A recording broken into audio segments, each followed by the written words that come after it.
Good afternoon once again. We're in the home stretch of our 2024 Arms Control Association annual meeting here at the National Press Club, and for our third and final session of the day, we're going to be exploring issues related to the implementation of U.S. conventional arms transfer policy and law. And we have another stellar lineup of speakers, and this session is going to be moderated by one of the leading experts in that field, Rachel Stohl, who's vice president of the Stimson Center, and I'm honored that she's also a member of the Arms Control Association Board of Directors, and like me and one other member of our distinguished panel, a former Scoville Fellow, program named after the former president of the Arms Control Association that's brought many good folks into the field. I would not be here if not for the Herbert Scoville Peace Fellowship Program. So with that, welcome panel, and over to you, Rachel.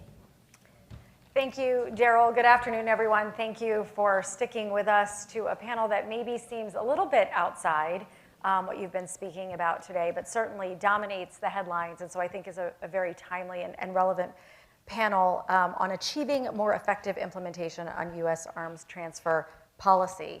As Daryl said, I am a proud member of the Arms Control Association Board and a senior vice president at the Stimson Center, and really pleased to be with such an esteemed panel today.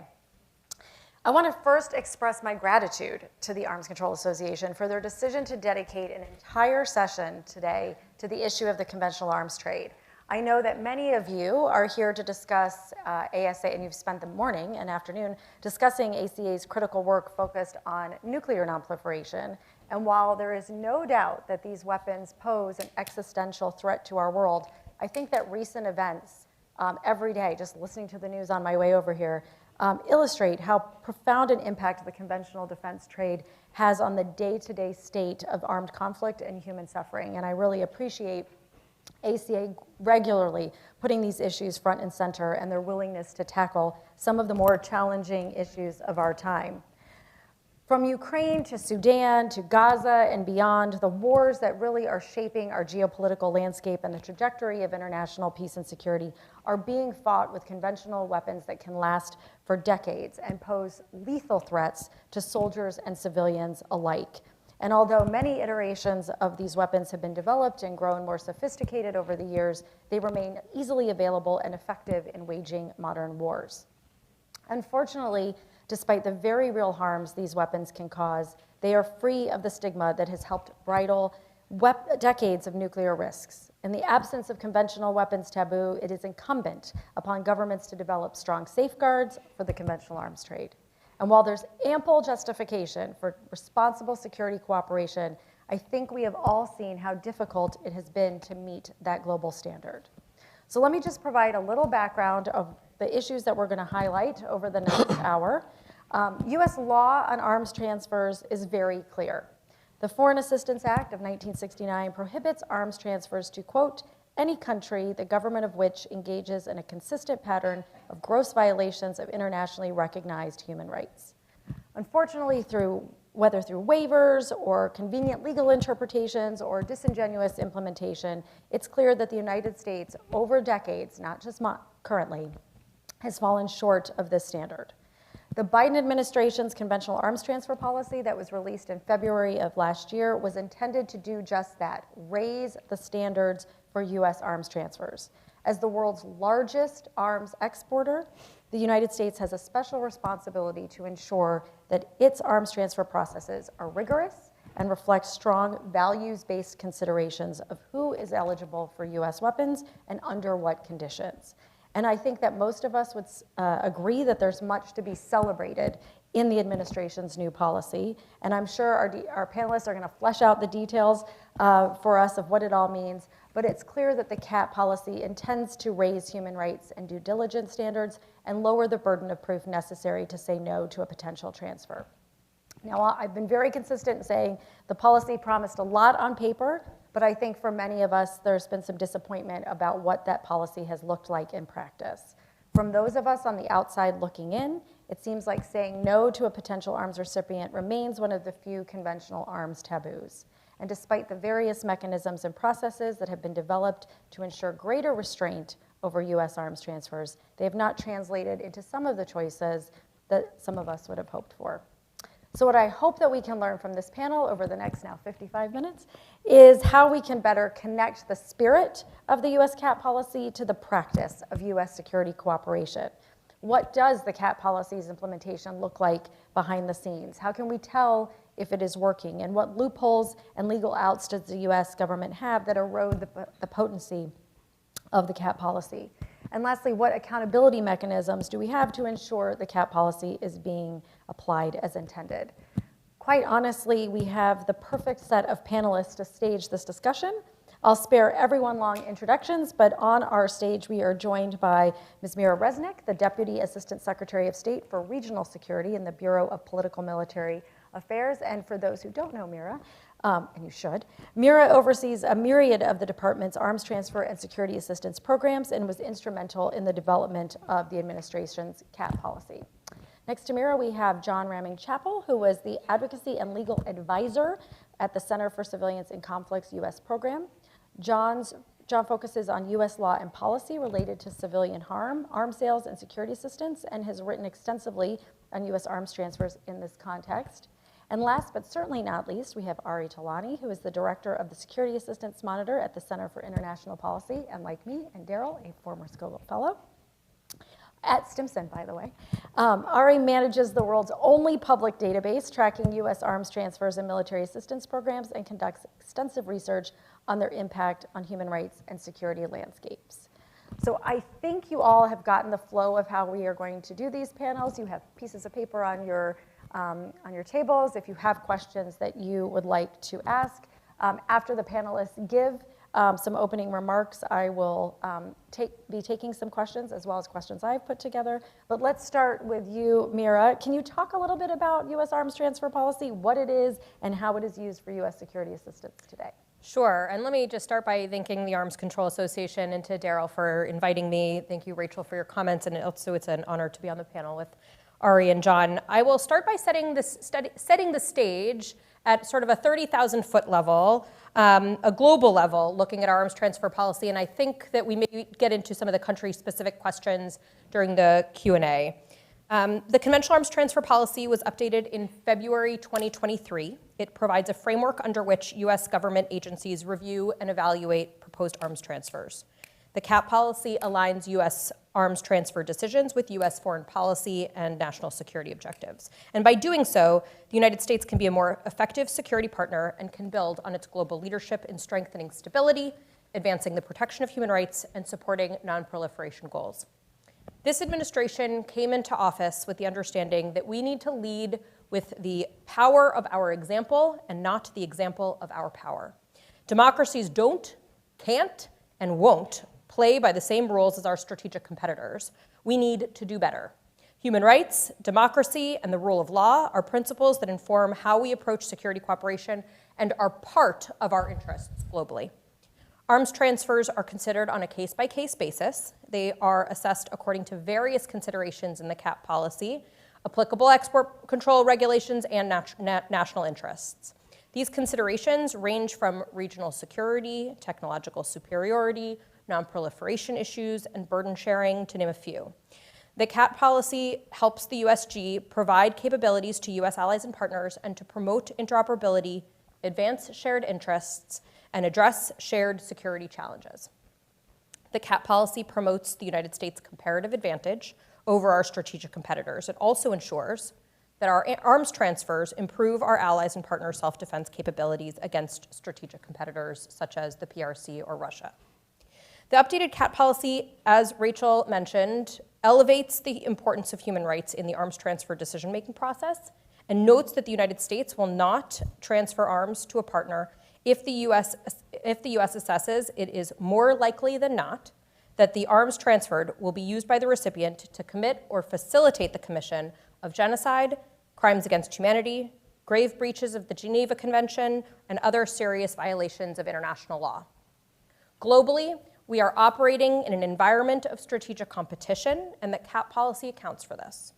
Recognizing that there is a competition among peers and strategic competitors vying for geopolitical influence, and, of course, market share in the arms trade process, the policy recognizes that U.S. foreign policy and national security interests are best advanced by working with trusted actors who will use arms transfers responsibly and who share U.S. interests. This is in our interest and our partners' interests. The policy recognizes that corruption and governance play a role here as well. That said, we recognize that when we are not engaged in security cooperation with a country, that someone else might.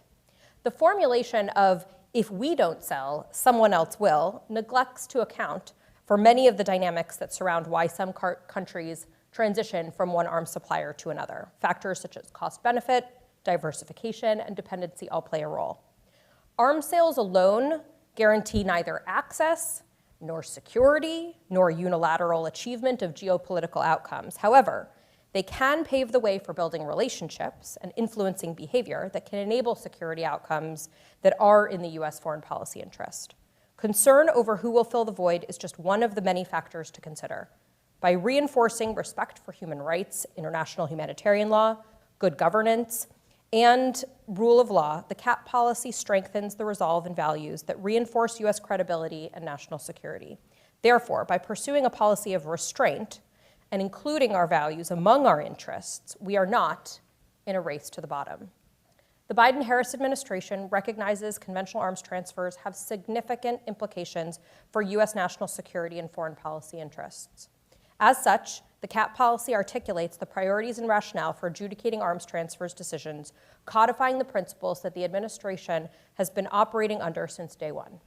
The CAP policy makes it clear that under this administration, the United States will use a holistic approach to conventional arms transfers and adherence to our agreements on the use of U.S. origin defense equipment by our allies and partners, compliance with the law of armed conflict and respect for human rights, and we will take appropriate measures in cases where we conclude that violations have taken place.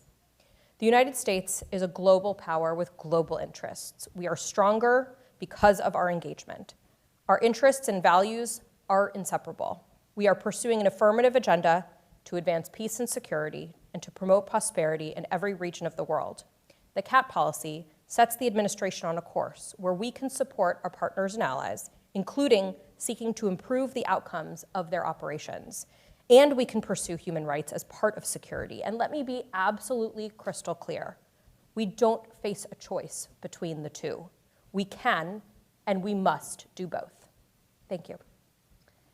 Thank you, Mira. I think I started by saying this conversation is really timely and it's really relevant. And so I wonder, John, if you can share with us, why is this conversation, this discussion so urgent today, particularly regarding the human dimension of arms transfers? And I wonder if you could describe some of the legal components, the contours of U.S. policy that we're facing today. Absolutely. Thank you, Rachel. Thanks to the Arms Control Association for hosting this conversation, which is really on a topic of the immense moral and strategic import. And the reason for that is because, in general, weapons kill and hurt people. So that is a place to start. And while there are legitimate purposes, of course, such as deterring or defending against aggression, weapons that are transferred from the United States can also kill civilians, facilitate human rights abuses, fuel armed conflict, and contribute to violence. And the US exports more weapons than any other country, in fact, more weapons than the next 6 countries combined, according to the Stockholm International Peace Research Institute. And that comes with great responsibility, and it means that decisions made in Washington on arms transfers have massive significance, not just in the United States, but around the world. Now, unfortunately, we've seen in the past several months many instances in which weapons made in the United States, exported from the United States, have killed civilians in Gaza. Just this week, the Israeli military reportedly used an American GBU-39 bomb in an attack on a UN school in Gaza, killing 40 people, including 14 children. And this is just one of many instances. I think that amid famine and civilian harm, I've run out of words to describe the devastation in Gaza, but leading organizations and esteemed experts around the world have concluded that some actions of the Israeli government may amount to war crimes or genocide. Now, the problem isn't just Israel, to be sure. We see that whether in Yemen, where US-made bombs killed a school bus full of civilian children, in Thailand, where US firearms contribute to organized crime, in Egypt, where it props up a government that does not share the United States' commitment to democracy, or in Colombia, where US crowd control weapons were used in 2021 to suppress protests, we see that this is a risky business, and that arms transfers can make the United States complicit in war crimes and other atrocities. The good news is that the American people, and I think especially young people, care. They care immensely, and they understand the gravity of these decisions. Now, Rachel asked me to talk a little bit about some of the law and policy that applies here, and we've already heard a couple. For example, Section 502B of the Foreign Assistance Act, which since the 1970s has banned arms transfers to countries where the government engages in a consistent pattern of gross violations of human rights. Of course, the conventional arms transfer policy, and specifically, I think the real red line in the conventional arms transfer policy is this more likely than not standard that we've just heard about. But there are other restrictions as well. For example, Section 620I of the Foreign Assistance Act, which prohibits military aid to countries that restrict the delivery of US humanitarian assistance, or a provision of the Arms Export Control Act that bans arms sales to countries that engage in a consistent pattern of harassment or intimidation of people in the United States. And now generally, law supersedes policy, and we've seen that the conventional arms transfer policy has also resulted in new frameworks, including the Civilian Harm Incident Response Guidance, which is a set of processes to track when US weapons are used to harm civilians, and also National Security Memorandum 20. The first report under this National Security Memorandum was released, or was sent to Congress rather, just last month, and it deals with countries that receive US-funded weapons and whether they facilitate humanitarian access, comply with international humanitarian law, and abide by civilian harm mitigation best practices. Unfortunately, and it is difficult to come to this conclusion, but it's hard for me to come to any other conclusion than this: the United States government has not applied its laws and policies in good faith when it comes to US arms transfers to Israel. Dozens of leading human rights and humanitarian organizations, former administration officials, and legislators agree. And that is why this is such an urgent topic. It's why we're here today. And the discussions that are happening in Washington and around the country today are going to have implications that ripple out for many years and in many places. So, thank you. Thanks, John. I think sort of Israel is top of mind, and we're hearing on the news on an hourly basis about the ways in which U.S. arms have been used. But you also mentioned in your remarks some of the other countries, transfers that have occurred across time that have been of concern. And I think one of the challenges with the U.S. arms trade is or the arms trade in general, is how opaque it is. It's really hard to shine light on a trade that does not act like any other trade of goods or services in the world. And so transparency is crucial when we talk about arms transfer. So I wonder if, Ari, you could talk about some of the transparency issues that we face, but also what that means for accountability. Why and what should the public know about U.S. arms transfers, policy, and how it sort of impacts the world around us? Thank you so much, Rachel, and thank you to the Arms Control Association for hosting all of us. I want to also start at kind of the 30,000-foot level, because I know we have a lot of experts in chemical weapons, weapons of mass destruction, and so I want to make the case of why the conventional weapons piece is such a key part of this overall arms control puzzle. So I would argue that globally we are seeing sort of a degradation of norms around weapons generally, whether that is fewer parties being willing to come to the table for nuclear arms negotiations, the rise of AI that allows the derogation of human responsibility from command and control lines, or the increased transfer of cluster munitions or anti-personnel landmines. I think it's really important to notice that these are disturbing trends, and they are worldwide, and they are not isolated to conventional or weapons of mass destruction alone, right? AI, the rise of long-range ballistic missiles, all of these implicate all of these portfolios, and consequently, it's important to talk about all of them together. And so I'll note that transparency is a really key part of any strong security sector governance. The CAP policy recognizes this. It notes that transparency is one of the key factors to counter corruption, improve end-use monitoring, reduce civilian harm. And as John has pointed out, because the United States is the world's largest arms dealer, we are responsible for about 70% of the global trade in conventional weapons. What we do in setting a standard and leading as an example, as Deputy Assistant Secretary Resnick said, is really important. So I spend all day going through various spreadsheets of arms sales data, and so I apologize if some of this is a little too wonky, but I'll just share a couple of issues that I see when we're trying to figure out what is going where. So the first is that we're really reliant on the congressional notification system. So when a sale of over a certain threshold is notified, it's slightly different for different partners, this has to be notified to Congress. However, that's only true of sales that are over a certain threshold, which means that we miss a big picture of sales, particularly of direct commercial sales or sales from US commercial firms. We just miss a big picture of that, right? And so it can be very hard to track and analyze. The other thing that I will discuss is the export of small arms and light weapons, which I know a lot of folks here track.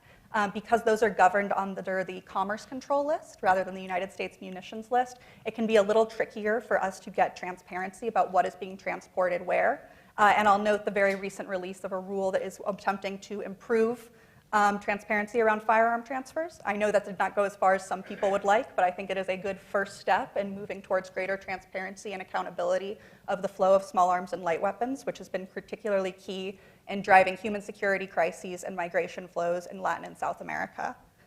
The other thing that I will point out, in addition to the under-threshold sales, is the hardest thing for me is trying to figure out the difference between when a sale is appropriated and when a sale is delivered.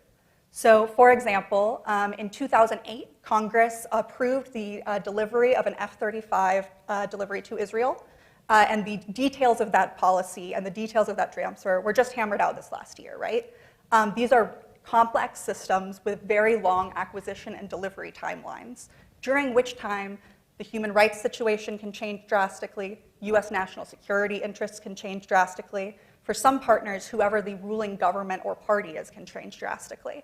And so I'm thinking about this in a lot of different contexts, but when something is notified, it can often take years to be delivered, by which point, there might be a different president, there might be an ongoing war, things can change. And so for me, one of the best things that we could do is make it clear when sales are being authorized versus when sales are being delivered, recognizing the long timeline that can occur between those two. And I think this is a really great place for Congress to exercise some oversight by asking for notifications, not just of the signing of a letter of offer and acceptance, but a delivery. And so that means that they will have a little bit more transparency and understanding where arms are going when, and that when Congress does need to exert greater due diligence concerns, it's able to do so.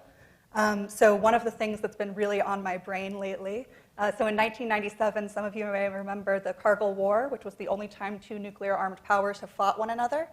So India and Pakistan exchanged fire in what President Bill Clinton called the most dangerous triangle on Earth, that border of India, Pakistan, and China, 3 nuclear-armed states.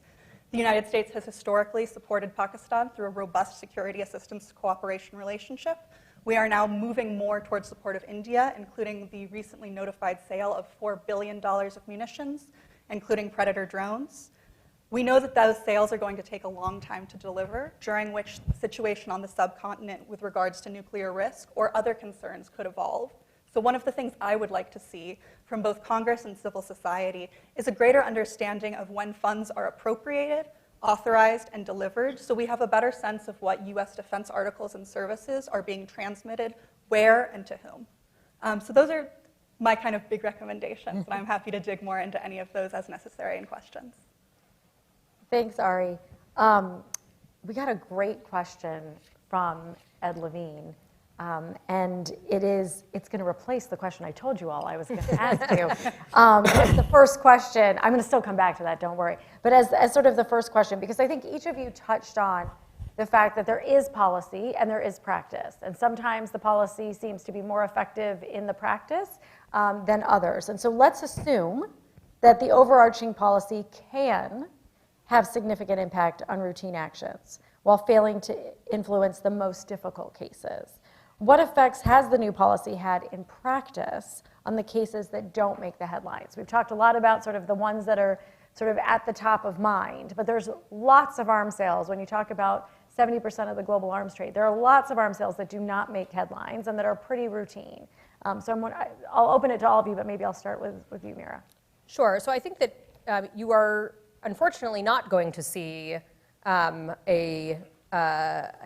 on the policy of restraint. Because those deals that don't happen are not going to be broadcast. So you are not going to see when we say no based on the conventional arms transfer policy. But what I can say is that the conventional arms transfer policy has resulted in cases where we have either said no or where we have made it contingent on other steps. We have various considerations that go into our arms transfer process, none of which are, frankly, legal criteria. We deal with the legal criteria elsewhere. All of these considerations have equal priority. I think we might have done it in alphabetical order. But I can say also that there were accusations last year that the conventional arms transfer policy was going to prevent us from selling to everyone, that we were going to lose market share to the PRC or to Russia or even to friendly competitors. And we have the data now that it has affected the quality of sales, but not the volume of sales. And in the last year, foreign military sales have gone up 55%. We attribute that to concerns about a resurgent Russia. We attribute that to coercion and gray zone activities in the Indo-Pacific, and of course also to backfilling stocks of those partners who have generously donated to Ukraine. I don't know, John and Ari, if you want to add anything. Yeah, sure. Saying no has to be part of a policy of restraint. If you don't say no, then it's not a policy of restraint. And it's very difficult for me, I think for anyone outside of government, to assess the success or failure of the CAT policy without knowing what impacts it makes on individual sales across the board. I think that this hypothesis that's presented in the question, or at least alluded to in the question, is likely true. I think that it is likely that where for high-profile decisions we see political level choices that override the everyday implementation of policy, I would like to believe that the conventional arms transfer policy is having an impact on a day-to-day basis for transfers that are happening below the radar. I have nothing that I can point to indicate that is true, and an untestable hypothesis is difficult to confirm. So, I wrote a law review article about human rights and the conventional arms transfer policies going back to the Carter administration. I don't think there's ever been a great celebration of success for the conventional arms transfer policy. In each case, the emphasis has been on the sales that proceed despite seeming to be inconsistent with either the principles or the red lines that exist in the conventional arms transfer policy. And in the Biden administration's policy, there's really one red line. There's a list of objectives, I believe is how it's framed, a list of, as you indicated, equally weighted criteria. And there's the one red line, the more likely than not standard, saying that the U.S. isn't going to export weapons when it's more likely than not those weapons are going to be used to facilitate, aggravate the risk of, or be used in certain atrocity crimes, essentially, including genocide, crimes against humanity, what we would colloquially call war crimes. It's difficult when the most high-profile instances of U.S. arms transfers appear to violate those principles and appear to violate the test that's put forward in the conventional arms transfer policy. So this is a very important question. It's one that I would like to have an answer to, and I think that speaks to the importance of transparency, which I think is a good time to turn it over to my co-panelist, Ari. Yeah, so as John said, there's a lot of data that I, from my perch in civil society, am just not going to have access to. We hear it's impacted arms transfer decisions. Again, when we only see what's publicly reported, it can be sort of hard to judge or determine what analytical considerations go into that. That being said, this was not directly related to the CAP policy, but I think it's very much in the spirit of transparency and security sector governance that was outlined in the CAP policy, and which I know the department was operating under before its formal release, which is the reporting around the Ukraine, and the transparency on those arms transfers has been really phenomenal. You can right now go on the US Department of State website or the DoD-IG website, and you can pull up exactly what has been transferred. You can pull up munition types. You can pull up under what specific authority things have been transferred. Was this under a presidential drawdown authority that was for an emergency contingency? Was this something that we authorized our NATO partners to provide to Ukraine? And when you're able to get into that level of granularity, it's much easier for open source and civil society groups to do end-use monitoring to track unauthorized diversion or use in war crimes. All of this is a lot easier. And so I want to be clear that there is a difference between what is required under law, statutorily, and being proactively transparent as a matter of policy. And I think when it has come to the level of assistance to Ukraine, both in terms of messaging and deterrence, and being cognizant of the considerable risks of escalation that are at play there, the Biden administration has really walked a really fine line and done a very good job there. As a researcher, I would like to see that same level of policy clarity applied to other contexts, right? I would love it if I could get on and see those same types of things I can see for Ukraine, types of authority, types of munition, funds expended. I would love to be able to see that for other key US security partners, particularly those that are in that NATO plus group, where we have a little bit less transparency because they are close security partners. So that's partners like Poland and NATO, Japan and Korea in the Indo-Pacific, and Israel in the Middle East. So I think just sort of asking to apply those same standards equally as part of the importance of upholding the rule of law and making sure that we have international law, not for thee and not for me, but rather for all of our partners is really critical. I'll stop there, I think. Maybe I can respond on the transparency issues. Just because this is something that we are constantly trying to get right. So appreciate the feedback. So a couple of things on transparency. We provide probably over and above the information we are required to in each of these contexts.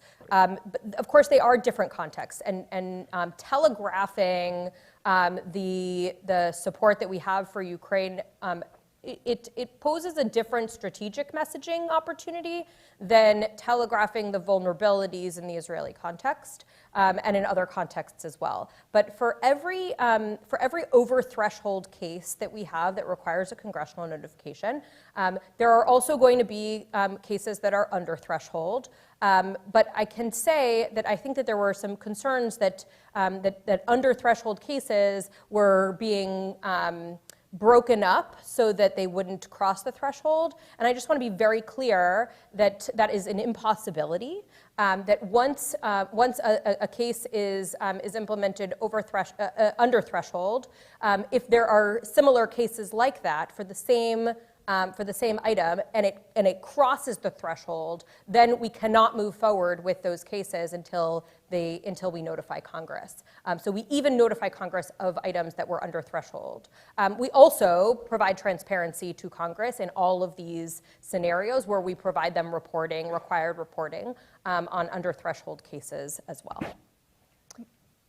Can I ask one, or not, just a sort of quick response acknowledging that, which is there's on the thread of sort of the degradation of norms, right, which we are seeing not only internationally but in the United States. I want to talk not just about this administration and its policy, but statute and law, because we don't know what the next administration is going to look like. And I want to think about some examples from the last administration.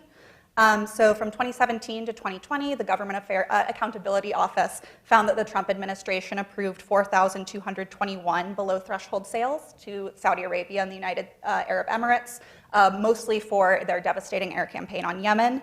That was around $11 billion worth of sales. I recognize the sort of policies and practices that are in place, but I do think during the Trump administration, we saw an overuse of presidential waivers for emergency powers. We saw dodging some of the informal notification processes. And so I just want to remind everybody that when we are reliant on norms, we are reliant on the good faith participation of practitioners in government.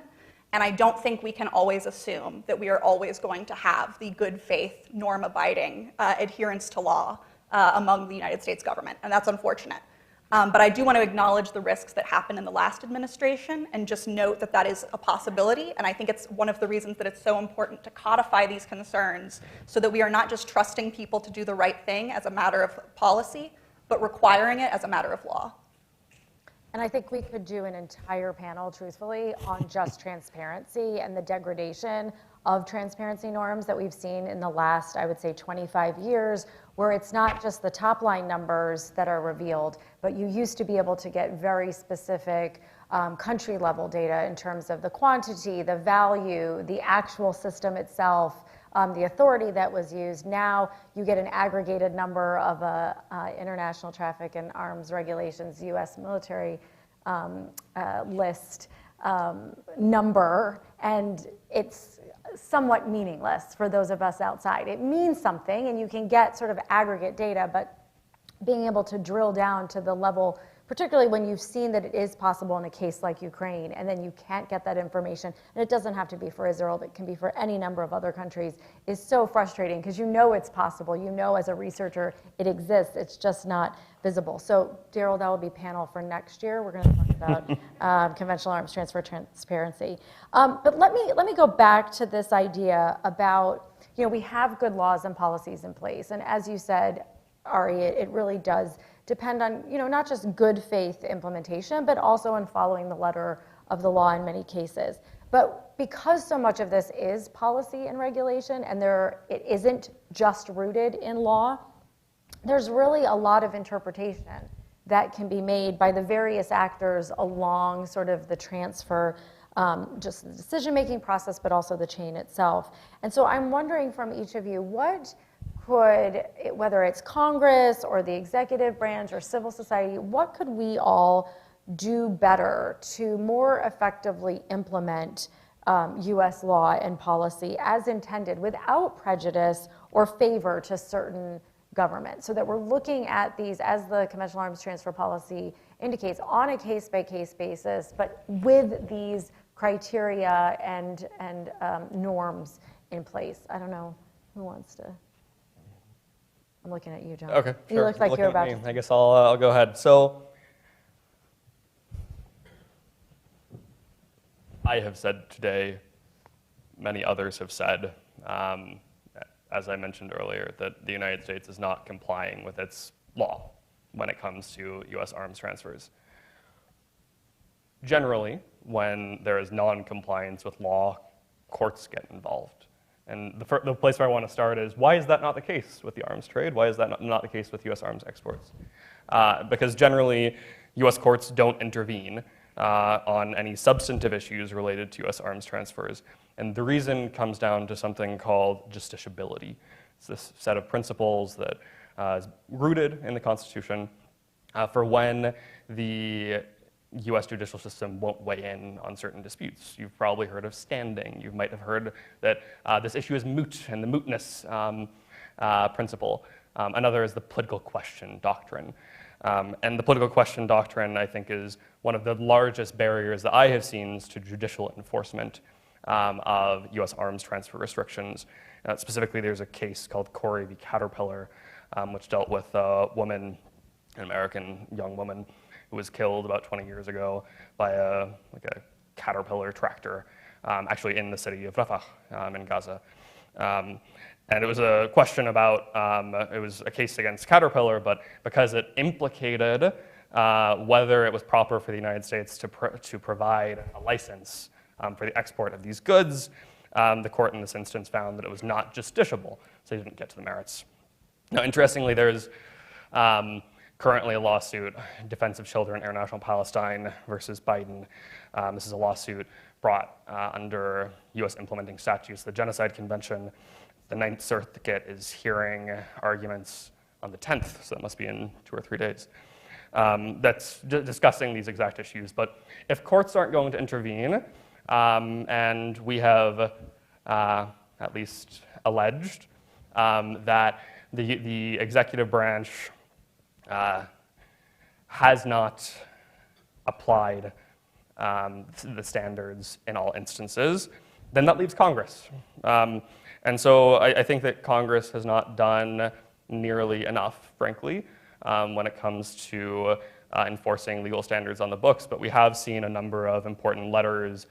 We've seen an effort by Senator Sanders to force a floor vote on human rights issues related to Section 502 of the Foreign Assistance Act. And we also see important legislation like the Safeguard Act, which would make reforms kind of across the major US statutes related to arms transfers. So I think that we're in a situation where the burden is on Congress to conduct oversight and to stand on the right side of history, in my view. And I hope that we can count on Congress to do that. I don't want to let it go and make it and have the audience assume that the administration agrees with that assessment. We have applied relevant policy and law to conventional arms transfers, including in the Israel context. And I'll say a little bit about the Israel context, and then I want to discuss some of these recommendations as well. So we look at cases to Israel on a case-by-case basis. Israel is obviously in a very difficult situation. There are many challenges in Gaza. They are fighting a war with Hamas, which is a terrorist organization. It seeks the annihilation of Israel. And we continue to push a ceasefire agreement, which would result in the release of hostages. There are also many threats that Israel faces beyond Gaza and beyond Hamas. And we believe that there is value in deterrence in preventing escalation to an all-out regional war.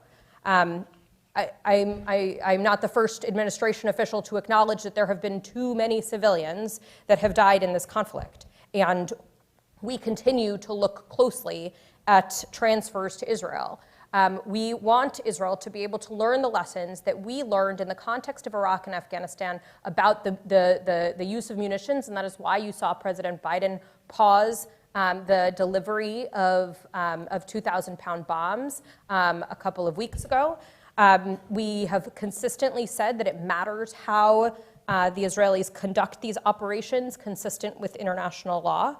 I will also say that Israel faces an unprecedented burden because Hamas exploits the use of hospitals and schools, and because of the information operations that exists in this conflict. And John mentioned a specific incident where now the civilian casualty rate has actually gone down since the initial reporting. So the information operations in this context is extremely challenging. That does not change Israel's responsibility to do all that it can to protect civilians. At the same time, Israel has a right to self-defense, and we share the goal of defeating Hamas and preventing another October 7th from happening there, and to make sure that our military can learn the same lessons that the world is learning, to make sure that when our adversaries can take the lessons that Hamas is learning now and apply them in future contexts, that we can do better. And in the context of doing better, that we introduced the Civilian Harm Incident Response Guidance that John mentioned, and I think this is something that we can that we can improve upon. This was in response to the GAO audit after a congressional requirement in the NDAA. I see some authors here. And this basically said that the State Department and DoD did not have the right guidance in the Yemen context on what happens when civilian harm results from the use of US origin equipment. We were charged with creating a process, and we realized that that process was not going to be sufficient if we just dealt with the Saudi and the Yemen context, and we globalized it. And now we have a chance to learn lessons from the use of US origin equipment that results in civilian harm. And I will say that the civilian harm threshold is much lower than the threshold in the CAP policy, the threshold in Leahy. This civilian harm is a fairly low threshold, and we made it low so that we can encompass all of these lessons learned and make sure that our partners can be better and that we can be better when it comes to the use of US origin equipment. Thanks. I do want to follow up on that, but Ari, I think you were going to. Yeah, I can share just sort of 3 quick recommendations. You know, we asked sort of about the executive, Congress, and civil society, and I think that's a good way to think about it with some of the sort of folks we have in the room. So from the executive perspective, I think as Deputy Assistant Secretary Resnick alluded to, we have seen some sales be held up, slow-walked, or delayed. And I think the making arms transfers conditioned on improvements on international humanitarian and international human rights law is really key. So when we're talking about learning from lessons in the global war on terror, I'm thinking about the US assault on Raqqa, where the Islamic State was encircled and there was really devastating harm to civilians in an urban operation. For that operation, any bomb that was over 500 pounds required very senior level authorization to use.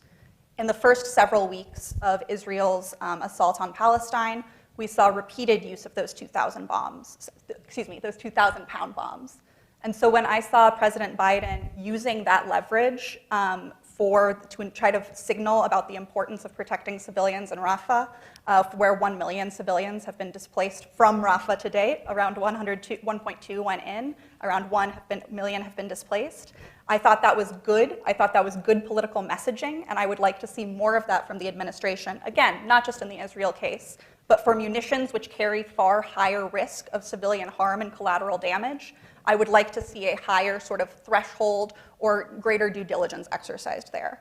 For Congress, I want to think about, and I'm going to maybe go a little too wonky again, but I want to think about actually a pretty recent reform to the Arms Export Control Act, which is codified in 22 U.S.C. 2776I, for anybody who is fact-checking me.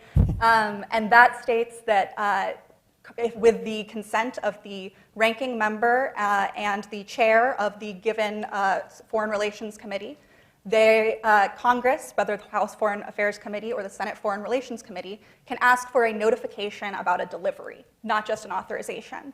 However, this has only been enacted, to my knowledge. There may be private stuff I don't know about, but publicly this has only been enacted once in 2015 by Senators Corker and Cardin in response to the devastating civilian harm in Saudi. I would like to see that better institutionalized so that our congressional officials and congressional staffers on the relevant committee have greater insight not just into authorizations, but deliveries. So one thing I would do is I would just strike that section, and instead of saying chair and ranking member, I would say chair or ranking member, so that it doesn't require bipartisanship for folks to be able to get more information and transparency. So that's kind of my advice, sort of more strictly for Congress, and if there are other staffers in the room or anybody who wants to talk about this more, I am certainly happy to do so. I'll also just note that for civil society, which I think encompasses a lot of us in the room, I think caring and paying attention is a big thing, and recognizing that conventional and weapons of mass destruction are no longer distinct portfolios. We really need to be thinking about them together and comprehensively. So I guess saying please care is kind of not a great action item, but I think it's very good to have people coming to events like these, tracking these, asking questions. It's an interesting process, and it really is sort of the connective tissue of how the United States engages with the world in many contexts. So I think just paying attention to these portfolios and treating nuclear and conventional not as these two separate beasts, but as things which are mutually interlocking and impacting one another is really key moving forward. No, I think that's a great point, Ari. I think that, too often we in civil society, Congress, the administration work in silos, right? And I think that the key to sort of addressing some of the conflicts that we're seeing around the world is getting out of our silos and being a little bit more innovative in not only our problem solving, but the way we look at the tools in the foreign policy toolbox, that it's a much wider, stay with the metaphor, a much larger set of tools that we have than just simply those available sort of in the conventional arms space. And so I think it's a really important, just a way that we frame the conversation and frame the policies that result from that conversation. I do, Mira, want to come back to something that you said, because I think, and I don't want this to become, the entire panel to now become about Israel, but I do want to just follow up on a point that you made that, obviously there is thought that is going into arms sales to Israel. And I think the criticism that has been from probably the widest group of stakeholders that I've ever seen talking about arms transfers. You see it from not only human rights groups, but social justice groups. It's really sort of expanded those that are, to use Ari's words, paying attention. But arms sales to Israel seem to really belie the spirit of the CAT policy and some of those red lines and the more likely than not standard. So I wonder if you could explain why sort of in the process, and this is a little bit in the weeds of sort of decision making, but how the conclusion is being made, whether you look at not just the CAT policy, but the legal justifications as well. How is the policy being made to sort of override the human rights elements of those policies and continue to sell arms to Israel? Thanks for the question, Rachel. So as I discussed, the conventional arms transfer policy deals with many different considerations, including regional security, including interoperability. These are definitely certainly considerations that are going into our assessment. But we also have not assessed that Israel has crossed that line, that more likely than not line, that these transfers would lead to an unacceptable risk of war crimes or violations of international law. There are a lot of issues that go into that. A lot of them were outlined in the National Security Memorandum 20, but some of that is that Israel has its own accountability mechanisms that are in place. If this were a perfect world, we would have all of the perfect information about each one of these incidents at our fingertips. But this is a war, and it is not a perfect world, and we do not have all of the information at all times. And so we have to go based on our assessments and the contribution that these transfers make to regional security, both now and in the long term, which is mainly when these items will be delivered. Right, there is that, there is the political decision that is made, and then there's the actual mechanics of the arms trade, and that line is quite long. I wonder, John, you mentioned, and actually all of you have mentioned, the civilian harm incident response guidance. And this is, we've talked about sort of over the last 20 years, there's been a degradation of norms and of transparency, but there's also been some really bright spots in the attempt, at least on paper, to codify and recognize different aspects of policy and how they can be strengthened. So I wonder if you could talk a little bit about the significance of the CHURG, as it's called, as well as, which is The worst acronym. But it's kind of fun to say still. To talk about the CHURG a little bit in its application, but also its significance and what this means for norms and standards. Sure. Thank you. I'm going to call it the guidance instead of the CHURG. So as Deputy Assistant Secretary Resnick has indicated, the guidance originated in Congress, really. It originated with a realization that more information was needed about how the U.S. government was assessing and tracking when U.S. origin weapons were being used by the Saudi and Emirati governments to kill civilians, and in some instances, according to groups like Human Rights Watch, commit war crimes. End-use monitoring, something that you might have heard of before. It's a legal mandate established in the Arms Export Control Act. It does not require monitoring how weapons are used in the sense of whether they're used to harm civilians. And so In that sense, the guidance has started to fill a very important gap. But what I can say about it is still limited because there's very little public information about it. There's some Washington Post reporting from September that it's been mentioned in various spokespeople briefings, especially in the context of Israel.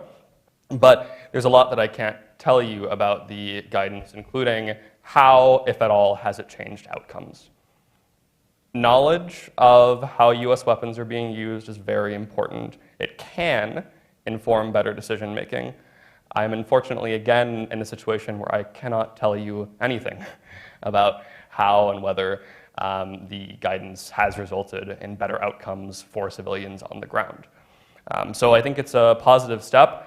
I think that a better step would be to enact the provisions of the Safeguard Act that deal with tracking international humanitarian law and human rights law violations, because that fits into the framework already in US law, in the Arms Export Control Act, requires greater transparency, has Congress in the loop.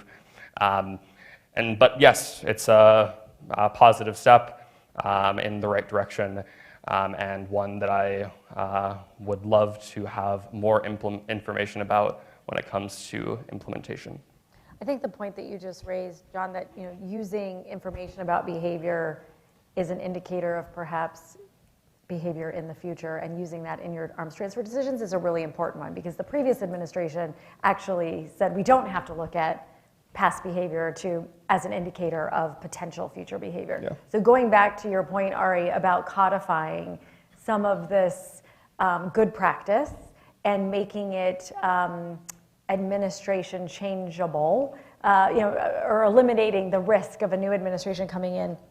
I wonder if you could talk about sort of what are the ways in which we institutionalize or improve on transparency in order to be able to make not only good decisions, but also to be able to have the appropriate oversight, and then to hold our policymakers accountable for the decisions that are made.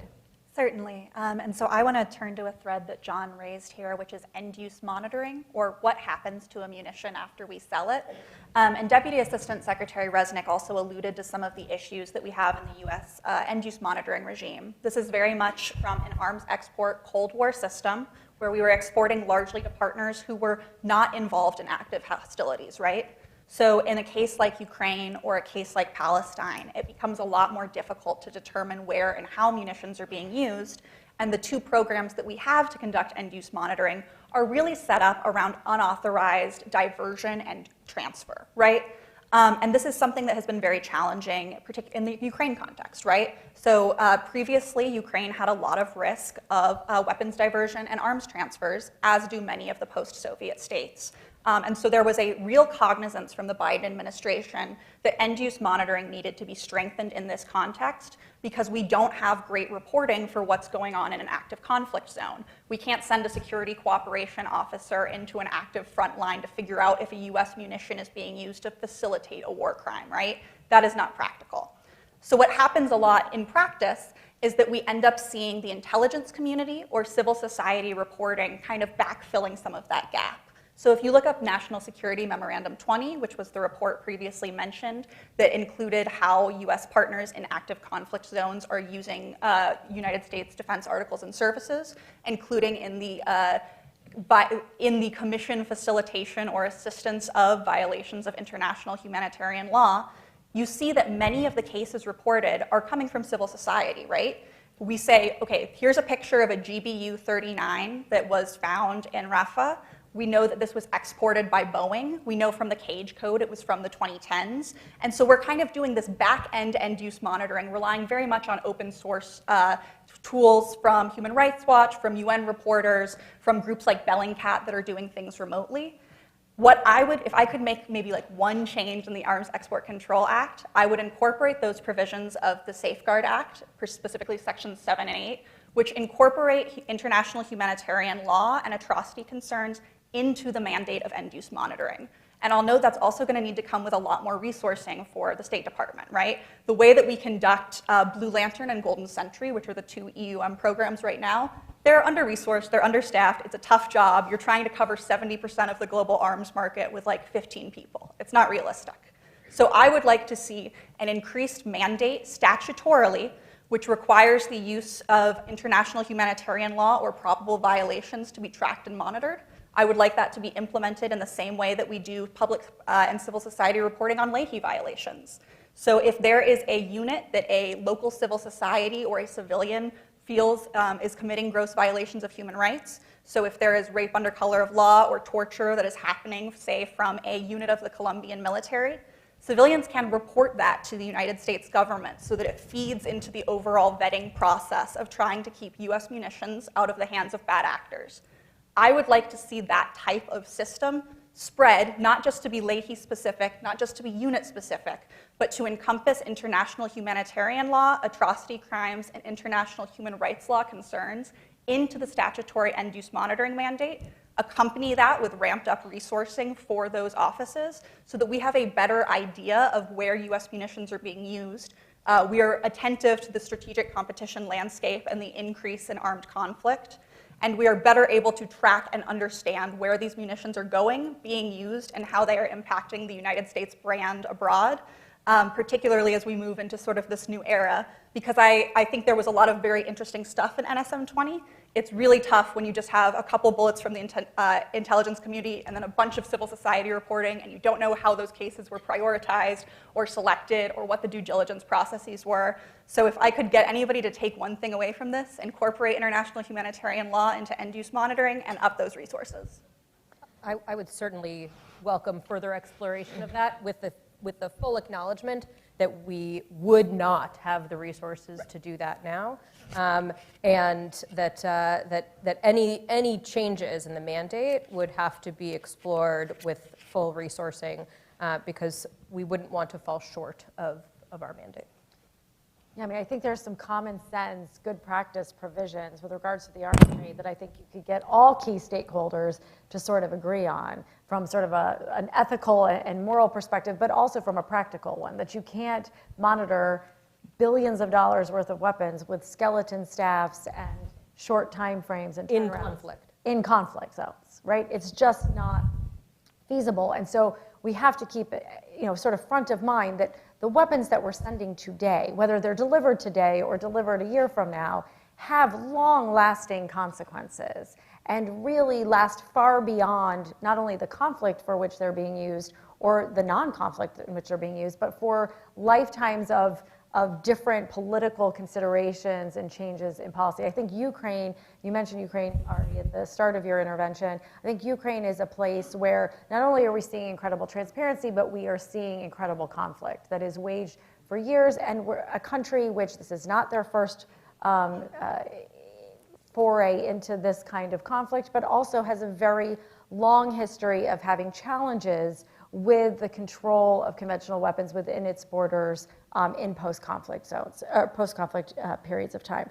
So I wonder, we have a question from the audience about sort of this long-term impact of weapons to Ukraine. And there's a question about if you could speak to, and I think this is targeted to you, Mira, speak to Biden's policy of providing cluster munitions to Ukraine. It goes to the norms issue, it goes to the civilian harm issue, it goes to the transparency issue, as well as the long-term impacts of providing weapons in conflict. Sure, I can certainly speak to that. This was not an easy decision. This was not the first resort. And this was really the result of a lack of production of the munitions that Ukraine needed to survive. We continue to work with Ukraine to ensure that the cluster munitions that Ukraine uses are not used in civilian areas. We have lived with a dud rate of a certain threshold, and in the meantime, we have increased the capacity for munitions production. Our partners have increased capacity for munitions production. So hopefully, as that production comes online, we will make sure that Ukraine is less and less reliant on cluster munitions, which again was not the first resort. We're running to the end of our time, and I want to give our panelists an opportunity to share. I mean, we've covered a lot of ground, and I think part of that is there is so much fertile ground to cover when we're talking about arms transfers and the various aspects of this issue. But I wonder if there's something that you want to leave this audience with. Maybe we'll start in reverse order from where we started. Ari, we'll start with you. Oh, I was hoping you would start at the other side. There's so much to leave people with. So I would just reiterate kind of my earlier point. I think paying attention is something that is really important we can all do. And also, I really want to hit again on this point of sort of norms and a lot of dangerous trends that we see not just in the United States, but everywhere. The increased use of artificial intelligence in making targeting decisions, the spread of the use of explosive weapons in populated areas. When you look at conflict deaths now, they do not look like they did 20 years ago. They are mostly women and children, and that is because of the use of explosive weapons in populated areas, long-standing toxic remnants of war from unexploded ordnance, including from cluster munitions and anti-personnel landmines. So these are things with a long time horizon that have a devastating impact. You know, all you have to do is look at Cambodia or Burkina Faso to see the long-standing impact of these sorts of munitions and what they can really do to sort of a society. So I would ask us all first and foremost to pay attention. I would also ask us to make sure that we kind of as a group, as a voter, as an analyst, are working to strengthen norms, right? We cannot just rely on Congress or the administration to do the right thing. I would like to see good practice institutionalized as a matter of law so that it's enforceable and justiciable rather than as a matter of policy that we can all kind of debate out. And so I would really like to see Congress exercise just a little bit more oversight and opportunity to get involved. I know there's a lot that happens in the House Foreign Affairs Committee and the Senate Foreign Relations Committee that I am not privy to. I know Deputy Assistant Secretary Resnick was a staffer on HVAC who was doing a lot of that sort of behind the scenes oversight and coordination. And so I would just ask that for more of that from Congress, including for looking for opportunities and must-pass legislation like authorizations or the National Defense Authorization Act to exert more requests for transparency and accountability so it is clear where United States defense articles and services are going, how they are being used, and by whom they are being used. Thanks, Ari. John? There are so many ways that I could wrap this up, and a million pages of things that I could recite, and many laws that I could talk about. But I want to bring it back to where I started, which is the morality of this and the ethics. And the word complicity has been on my mind a lot. When weapons made in the United States wipe out families, kill children, it makes us complicit. It makes the United States complicit. It makes individuals complicit.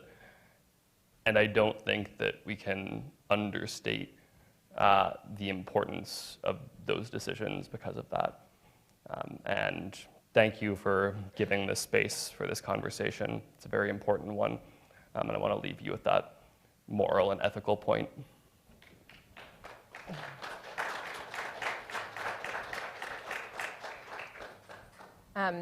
Thank you so much for the information that has been provided on this panel, and I want to continue to ask civil society to continue their outreach to the State Department, to the administration, to ensure that we have the information that you have. It helps shape our arms transfer policy and our arms transfer decisions. I want civil society to understand that we have to be careful of double standards here. And that particularly in the Israel case, we are always looking to make sure that we are not holding Israel to a higher or a lower standard than we would our other partners. And we are always looking for opportunities to strengthen our own security, whether that's through working with our partners and allies to help make sure that they are better in their operations. Thank you so much. So thanks to all three of you. I think this has been a panel of a really frank and open discussion, and for more than almost 30 years, I shouldn't say more than, almost 30 years in Washington, I've really try to make these issues sort of at the forefront of our discussions, the forefront of our policy debates. I didn't anticipate in the last year that it would be quite such a popular topic, and the challenges that we have seen sort of play out in conflicts around the world due to the conventional arms trade have been really horrifying, frightening, and terrible. And with those challenges, I think, comes great opportunity to really shake up the way that we think about, the way that we talk about, and the way that we address challenges of the conventional arms trade. I think we've heard lots of recommendations here today, but I think we all are seeing what we're seeing on a daily basis. We're all becoming a little impatient. We want to see those changes now. I think we are having debates that I have never anticipated having on the floor of the U.S. Congress. We're having votes on whether or not arms sales should go forward at a much faster rate than we ever saw before. We're having public consciousness about these issues. This is obviously a really important stage and a really important place to have that happen, but take these ideas, take these debates, take these issues back with you and incorporate it into the work that you're doing on so many other important issues. I think we've demonstrated, I think, on this panel, the interconnectedness of the arms trade to what we see in the world around us, and there are so many incremental steps we can take in the meantime until we see that sort of sea change that I think many of us are eager to see sooner than later. So thank you to all three of you. Thank you to all of you for sticking with us this afternoon, and I will turn it back over to Daryl. Thank you so much, Rachel, Mira, John, Ari. That was a tremendously rich and deep and difficult topic that I agree demands our attention because of the terrible things that are happening in conflicts around the world, especially in the Middle East. I just want to say about this topic of conventional arms transfers, I would just draw your attention to a couple of the statements that the Arms Control Association has issued in the last year on some of these issues. We don't just deal with nuclear weapons, we don't just deal with chemical weapons, but we've been paying attention to cluster munition policy, landmine policy, conventional arms transfer policy. We issued a statement in May 10th, quite critical of the administration's National Security Memorandum 20 on Israel. We've been very critical of the administration's decision to transfer cluster munitions to Ukraine, and of course Russia's use of cluster munitions in its war of aggression against Ukraine. And as Tom Countryman said, we need to praise this administration or any administration when they're doing important, helpful, forward-looking things, and we also need to be fair and critical when they're not. So I just want to draw your attention to that, but I did want to thank the panel again. I think that reminded us, at least me, of how much I don't know about conventional arms transfer policy. That was, I think, just a fantastic discussion.